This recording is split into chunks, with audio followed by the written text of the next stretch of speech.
When people see Luna for the first time, their reactions are almost always the same. They stop walking, stare at her for a second, then smile and immediately start asking questions. Some people laugh softly because of her enormous ears or the way her tongue constantly hangs out of her mouth. Others just look confused and try to figure out what breed she could possibly be. No matter where we go together, people always have something to say about her. But Luna genuinely seems to believe she deserves every bit of the attention. No, ma'am. Luna's story started long before she officially became my dog. Her mother had been surrendered to a rescue while pregnant, frightened, unhealthy, and carrying a litter of puppies that were already struggling before they were even born. Not long after the puppies arrived, it became obvious that several of them were very sick. Most people probably would have felt helpless in a situation like that, but my mom immediately stepped in and brought the entire little family home. I still remember how tiny and fragile they all looked. Some of them weren't even strong enough to properly walk, and every single day felt uncertain.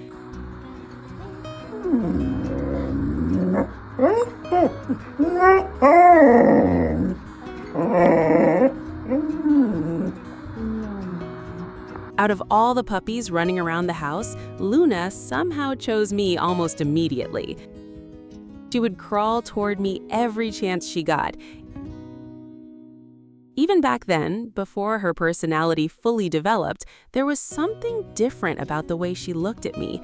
I still remember sitting on the floor with her pressed against my chest, peacefully asleep in my arms. Somewhere in that moment, without anyone ever needing to say it out loud, she became my dog forever.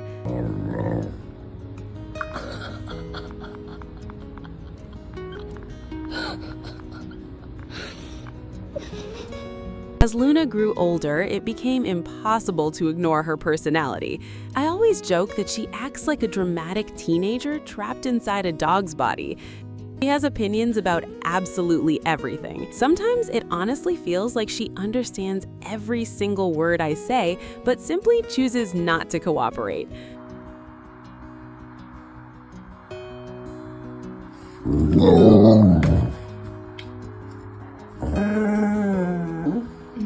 Whenever someone talks to her, she tilts her head to the side and makes these funny little noises, like she's genuinely trying to answer back with real words. And if guests come over without immediately acknowledging her existence, she takes it personally. She walks straight up to them, stares deep into their soul, and demands attention until they finally pet her. The moment she gets what she wants, she acts completely satisfied with herself, like she just proved an important point.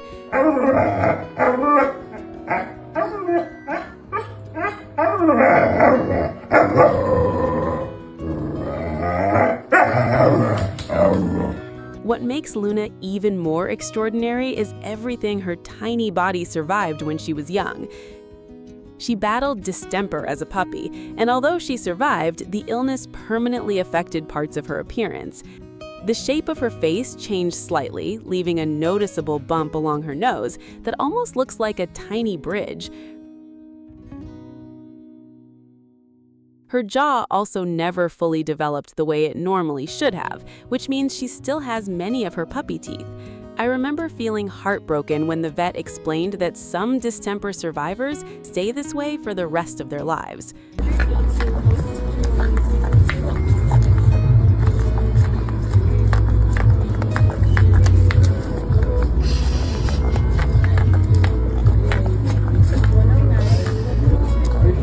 But Luna never once acted like she was different. That's the incredible thing about dogs. They don't sit around feeling sorry for themselves. They adapt, move forward, and continue loving people with their whole hearts, no matter what they've been through. Luna may have had a difficult beginning, but you would never know it from the way she lives now. She runs through the house with confidence, plays like she owns the entire world, and somehow manages to turn even the most ordinary moments into something entertaining. Her face alone can brighten an entire day. Between the oversized ears, the crooked little smile, and the tongue constantly hanging out of her mouth, she looks like a real-life cartoon character. Every walk we take turns into a social event because strangers constantly stop to ask about her. Children especially adore her because she looks so unique and expressive. Sometimes people even crouch down just to take pictures of her while she happily stands there, soaking up every second of the attention. She also always seems to know when I'm having a hard day.